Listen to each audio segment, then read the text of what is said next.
జై శ్రీరామ్. ఈరోజు మనము హనుమాన్ చాలీసాలో 26, 20 శ్లోకం నేర్చుకుందాము.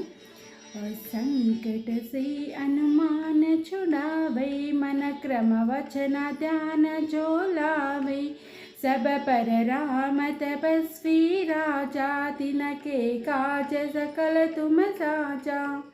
అంటే సబపర రామ తపస్వి రాజా తినకే కాజ సకల తుమ సాజా. ఇది 27వ శ్లోకము. 26వ శ్లోకము సంకటసే హనుమానచుడావై మనకరవచన ధ్యాన జోలావై అనగా మనస్సు కర్మ వచనము చేత ధ్యానము చేయడం వలన సంకటముల నుంచి ఓ హనుమంత మీరు విముక్తి చేయగలరు అని చెప్పేసి ఈ 26వ శ్లోకం యొక్క భావం అన్నమాట. ఇప్పుడు 27వ శ్లోకము సబపర రామ తపస్వి రాజా తినకే కాజ సకల తుమ సాజ. అందరికైనా తాపసుడైన రాజు శ్రీరాముడు, ఆ శ్రీరాముడికే నువ్వు సంరక్షణగా ఉన్నావు హనుమంత అని చెప్పేసి ఈ శ్లోకం యొక్క భావం అన్నమాట. తదుపరి శ్లోకాలు రేపు చదువుకుందాం. అంతవరకు సెలవు. జై శ్రీరామ్.